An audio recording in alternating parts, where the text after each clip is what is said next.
Hey guys, Dan here, Pekoe.ca. Want to talk a bit today about the fixed and variable rate mortgages. This is a question that I've been getting quite frequently, especially in this type of environment where the fixed rates are going up quite a bit. So that age-old question of should I go fixed or variable comes up quite frequently. And I just wanted to maybe provide a little bit of my insight and opinion on, where I think markets are going. Everyone wants that crystal ball to figure out where rates are going to go and what the market's going to do. And unfortunately, I don't have that crystal ball, but what I can do is kind of share my experience on what I think could possibly happen and what your best bet is to, one, kind of give you the right direction when it comes to what product to choose, and to give you, I guess, the most flexibility as well too, if anything changes down the road.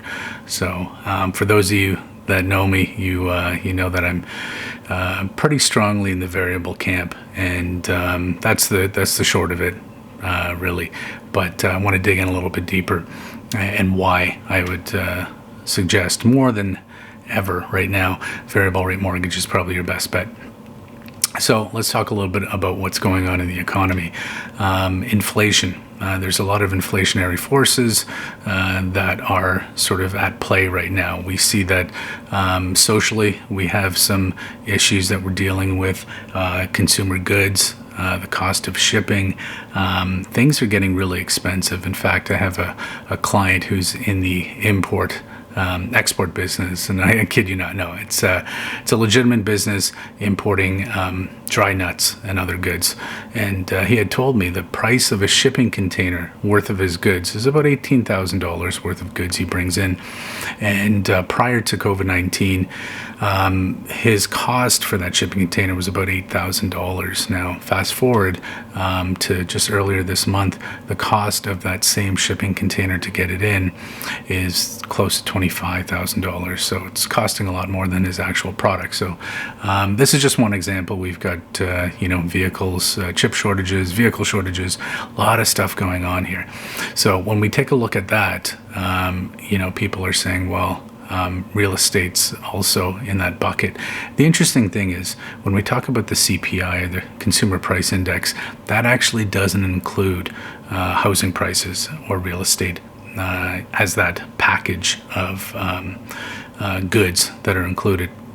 So let's just kind of exclude housing for a second in that.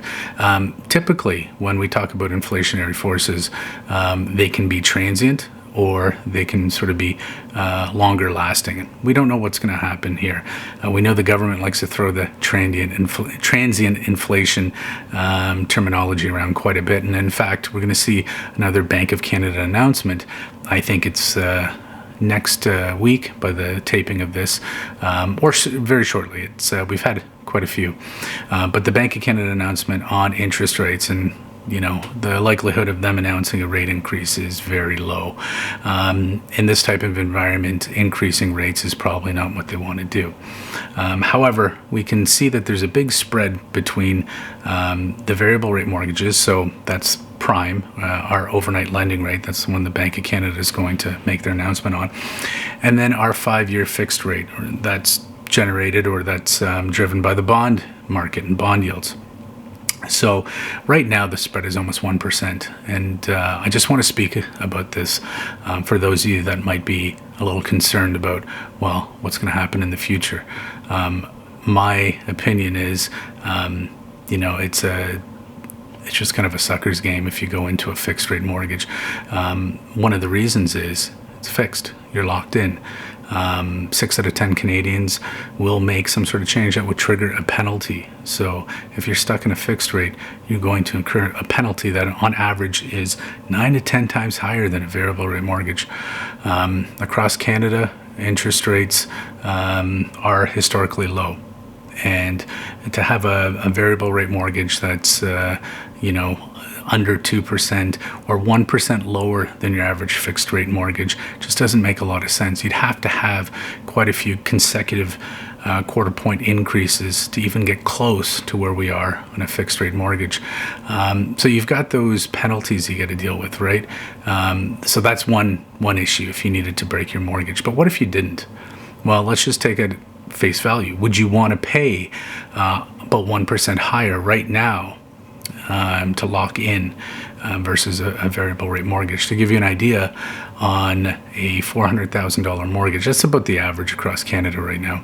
$400,000 mortgage, you'd be paying about $200 more a month for the safety, and I'm going to say safety, of getting into a fixed rate mortgage. So my opinion, go variable. And if you're concerned about interest rates increasing, there's a few things you can do to hedge yourself against this. One, the fact that the interest rates are much lower. The Bank of Canada can only increase it so much if they do decide to. And keep in mind, they're not going to increase it, make another rate announcement, increase it another quarter point, and so forth and so on. They have to see how the market reacts to it. And right now, market's not doing too well. We're still in the height of the pandemic, and the economy is just not where it should be. So we have that. Also, you can look at mortgages if you're concerned that maybe I want to know what my payment is going to be. Well, there are some variable rate mortgages that don't fluctuate, meaning that your monthly interest or your monthly payments, principal and interest, will stay the same. It's just the amount paid towards the principal could change.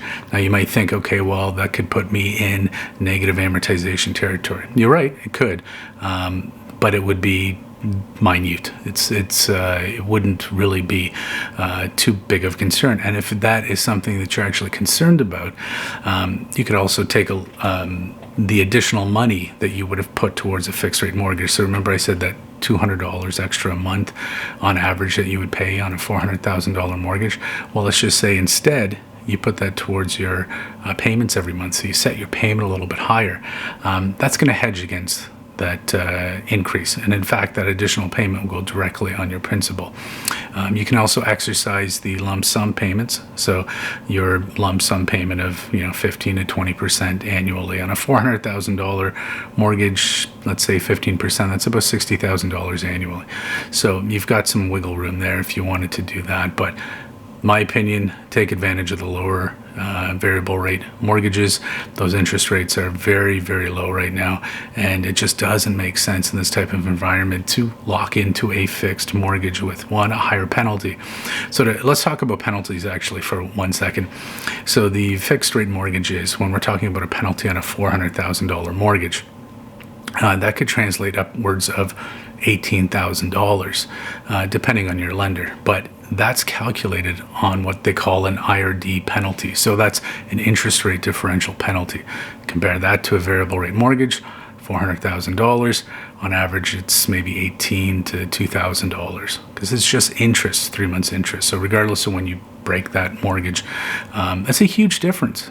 And, that additional money, let's say life happens and you need to make a change on that mortgage, you're faced with that penalty. So my advice, guys, right now, as of October of 2021, stick variable. I would say take advantage of those low rates. Okay, guys, hope you're having a great day.